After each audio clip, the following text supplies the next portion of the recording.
Indahnya kebersamaan di bulan suci Ramadan dirasakan oleh para pemain sinetron Para Pencari Tuhan yang kini memasuki jilid ke-10 atau 1 dekade. Dalam suasana kebersamaan yang begitu hangat dan penuh kekeluargaan itulah, para pemain sinetron Para Pencari Tuhan biasanya menikmati suasana buka puasa bersama di lokasi syuting dengan menu sederhana seperti yang dialami Agus Kuncoro, Anissa Suci, dan Agri. Ini ada air sirup, ini ada butuh apa namanya ini air apa pacar Cina ya, pacar Cina. Gue pikir telur apa ini namanya pacar Cina, nggak tahu, belum ada pacar Belanda, pacar Jepang, pacar Hongkong, nggak tahu. Terus di sini ada gorengan-gorengan yang nanti akan disantap. Ini Kang Nanang, ini senior saya juga, dia yang di belakang layar. Ini Nia ya, dan cabe temennya. Ini Indonesia banget. Berapa puluh kali Ramadan saya selalu ketemu. Cabai hijau, bakwan, tempe, tahu isi, dan sampai sekarang belum pernah kita ketemu tahu isi kulkas.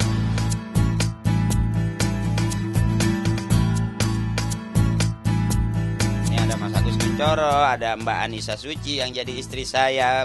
Dia juga sudah mempersiapkan tempat-tempat berbuka, ada kolak, ada teh manis, terus ada gorengan, terus ada apa tuh bingkisan apa bungkusannya Mas Agus, mungkin dia bawa dari rumah kali. Tentu saja buka puasa bersama di lokasi syuting rasanya tidak seindah ketika mereka menikmati buka puasa bersama keluarga di rumah. Tapi situasi dan kondisilah yang menuntut mereka untuk menerima keadaan apa adanya. Ke kamera, Bang Agus. Oke. Iya. Ustaz, bareng. Alhamdulillah. Enaknya gitu. Bukan enaknya masalah makanan yang mewah-mewah, enggak, tapi enaknya kebersamaan. Berbuka ala kadarnya. Itulah di lokasi kita jauh. Kalau di rumah kan kita sudah siap dengan di atas meja makan gitu ya. Kalau di lokasi ya yang penting udah kena air putih, udah kena lontong sama bakwan sama sambal kacang, udah. Pokoknya bareng teman-teman lagi ya. Sama teman-teman bareng-bareng gitu. Gue kan tadi dulu bilang, gue kan tadi pesennya pakai semur jengkol. Para pemain sinetron Para Pencari Tuhan memang harus kuat menghadapi tantangan dan cobaan apapun. Tantangan itu pula yang dihadapi pemeran Bang Jack Deddy Mizwar. Di tengah padatnya kesibukan sebagai Wakil Gubernur Jawa Barat, aktor kawakan ini justru menggunakan waktu liburnya untuk syuting Para Pencari Tuhan jilid 10. Melelahkan sudah pasti, tapi Kang Deddy merasa hidup bermakna kalau ia bisa menyuguhkan sesuatu yang baik untuk sesama. Tidak ada, Bang. Yang jualan lagi nggak masak.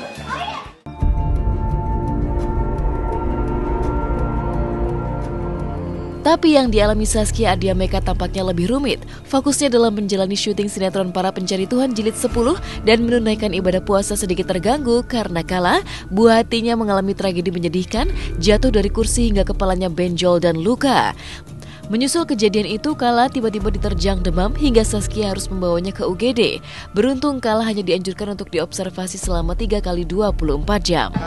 Iya, jadi jam 1:30 Kala kan kalau tidur malam banget, 1:30 dia masih di bawah, kita udah naik ke atas semua gitu. Tiba-tiba nangis kenceng, aku lihat ke bawah lagi ada papaku. Lagi tidur si papa depan TV, ternyata Kala naik ke kursi, jatuh bagian kepalanya benjol gede banget dan agak luka, kayaknya kena ujung laci kecil di samping box bayi itu. Udah dong, aku pikir ya udahlah benjol biasa, semua orang bisa itu kan benjol biasa doang. Tapi tiba-tiba jam 7 pagi aku gendong dia, badannya panas tinggi, ya tegang dong. Aku pikir ini apa ada reaksi dari benturan itu gitu kan. Aku langsung bawa ke UGD. Nggak sih, dokter bilang kita lihat dulu observasi 3 kali 24 jam. Kalau anaknya nggak muntah, kalau anaknya nggak hilang kesadaran, anaknya nggak kejang karena panas, sebenarnya nggak perlu CT scan. Kecemasan Saskia mulai berkurang karena Kala tidak mengalami apa yang ia takutkan. Tapi timbulnya bintik-bintik merah pada tubuh Kala tentu saja menghadirkan kecemasan tersendiri bagi Saskia dan Hanung Bramantyo. Yang melegakan adalah kondisi Kala berangsur-angsur membaik meski masih membutuhkan perawatan ekstra. Dan alhamdulillah sih hari ini sudah mulai turun panasnya, cuman keluar merah-merah di seluruh tubuh gitu. Jadi kayaknya demamnya bukan karena benturan. Jadi dengan keluar merah-merah aku yakin bahwa Ini anak demamnya bukan karena benturan, tapi ada penyakit yang lain, emang waktunya bertepatan aja. Tuh, tapi lihat aktivitasnya, kondisinya kayak lebih udah lumayan oke sih sekarang. Insya Allah, dan jangan sampai ada masalah apalagi yang serius ke depannya. Jadi ini pelajaran juga sih buat susternya, buat aku, buat orang di rumah, bahwa yang namanya anak kecil emang bener-bener nggak boleh lepas pengawasan selama dia bangun. Ya itu waktunya kita kerja, waktunya kita jagain mereka ketika dia tidur. Jadi emang ketika punya anak kecil, kita yang gede atau yang ngasuh ngikutin polanya dia. Dia tidur siang, buru-buru tidur siang, ngambil waktu kamu. Ketika dia bangun, ya waktunya kita juga buat jagain dia gitu.